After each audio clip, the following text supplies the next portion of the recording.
Ron. Where is Ron right now? Ron here. Happy Wednesday, everyone, and welcome back to the channel. Today we are reacting to South Park's Scientology Trapped in the Closet episode. I've been wanting to do this forever. I don't know why it took me so long, but today we're going to do it. And if you're watching this video on Wednesday, September 28th, it means everything went off without a hitch. And if you're not, it means I got a content strike by either Comedy Central or HBO Max, and it can take up to a month to get those resolved. So I guess we'll see how it goes. For those new viewers, I was essentially born and raised in Scientology. I was 4 years old when my mom got involved. So from the age of 4 to 34, I was in Scientology. And you can also see my story of growing up in Scientology and leaving Scientology on Netflix on the show Scientology and the Aftermath. On Netflix specifically, my episode is season 1, episode 7. On other platforms, it's season 1, episode 6. I don't know why Netflix changed the order, but they did. So I am what you might call an expert on the subject of Scientology. And also, by the way, I'm now the vice president of the Aftermath Foundation. We help people who are escaping from Scientology, escaping from the Sea Organization, helping them restart their lives from scratch. So let's jump right into the episode. These guys got so many things right. Let me show you just how right they got so many things. And I'll also comment on some of the things that they didn't get right, probably intentionally. So I think the things that they altered were altered for comedy. But so these are actual questions on Scientology's personality test, except in the real world, it's not something that's administered verbally or with someone else. It's a written test. And the entire purpose of this test is just to use the results as a sales tool. So they're getting, I think we're going to see that they get that part right. So anyway, they have the essence of this correct, even though that's exactly how that goes. They do the test. The test is always interpreted or evaluated in a way that is designed to emphasize things you might be insecure about or whatever. And then it's the actual, the standard response to every item on the test evaluation once they've said the thing to you and you've responded, as long as they've gotten you to agree in some way, they go, Scientology can help you with that. And then they sell you an introductory course.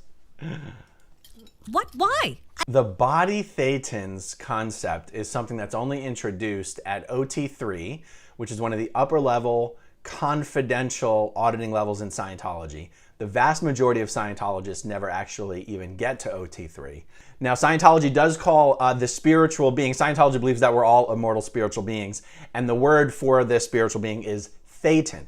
But body thetan is a very unique concept that's introduced at OT3, that you have tens of thousands or hundreds of thousands of sort of sick, crazy spiritual beings, other thetans stuck to your body or stuck to you as a thetan, and that these crazy spiritual beings are the causes of anything that's wrong with you mentally or physically or emotionally. And until you get to OT3, you don't know that as a Scientologist that is what L. Ron Hubbard says is wrong with all of us. So anyway, they get the information right about body thetans. They just get it wrong that you would find out about it at Hubbard. Okay, so I have to jump in here. The aspect of this that they're getting right is that OT8 is the highest level that has been released and that is available for anyone in Scientology to do. And Scientologists do believe that before L. Ron Hubbard died, he finished researching and compiling at least OT9 through 15 and gifted those to management for safekeeping until they were ready to be released to Scientologists. So therefore, it is accurate, as Scientologists would say, that the only person who would ever have done OT9 or 10 or above is L. Ron Hubbard. And the other thing they're sort of getting right is that the highest echelons of Scientology management were told that L. Ron Hubbard would be coming back about 21 years or so after he passed away. Now, what's crazy is that the rest of Scientologists in the world were not told that. In fact, my entire time growing up in Scientology, working for Scientology, I never expected L. Ron Hubbard to come back. In fact, it was my understanding that he specifically said that he wasn't. So it's weird, but you see, they're even getting this part right, that there are people who thought he was coming back and that L. Ron Hubbard would be the only one to ever have done OT9. The E-meter does not measure thetan levels. That's not a thing. I already said that earlier, but just to repeat. That is remarkably accurate.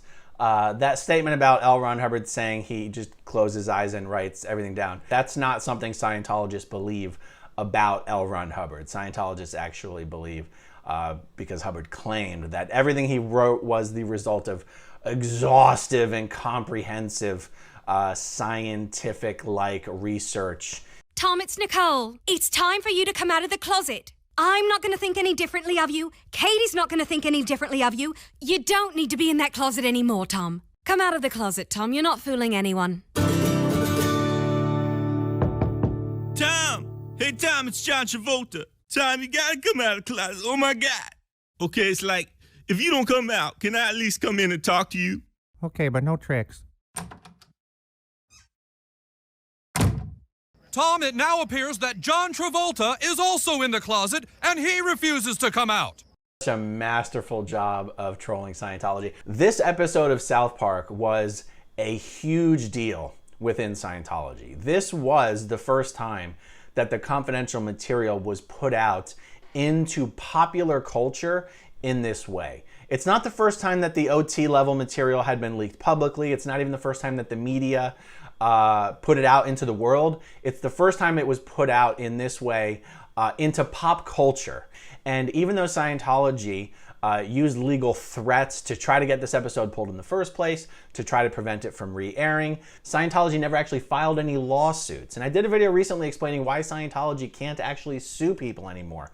And they didn't sue Comedy Central, they didn't sue Trey Parker or Matt Stone. And that's another reason why this episode was a real game changer for Scientology. These guys really put their necks out there and mocked and ridiculed Scientology in a way that really had not been done before, and showed that there really isn't much Scientology can do about it. They can throw tantrums, they can use all sorts of threats, but at the end of the day, there were no meaningful consequences for Trey Parker, Matt Stone, Comedy Central, and it showed the world that Scientology is, in some respects, a paper tiger. And perhaps they are not quite as scary and threatening as and menacing as they would like the world to believe that they are. Because make no mistake, Scientology wants everyone to be very, very afraid of them. Trey Parker and Matt Stone showed the world that you don't have to be. All right, that's all I have on this for now. Thank you everyone for watching. Hopefully I can upload this and it'll be available for viewing today, but we'll see. Thanks again, guys. Thanks to all of you who watched until the very end, and I'll talk to you soon. Bye. Okay, if you want to see my rock and roll songs, click right on this guitar. And if you want to see a different one of my videos,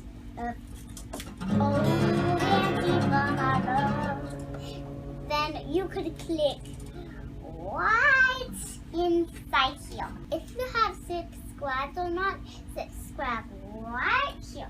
Bye.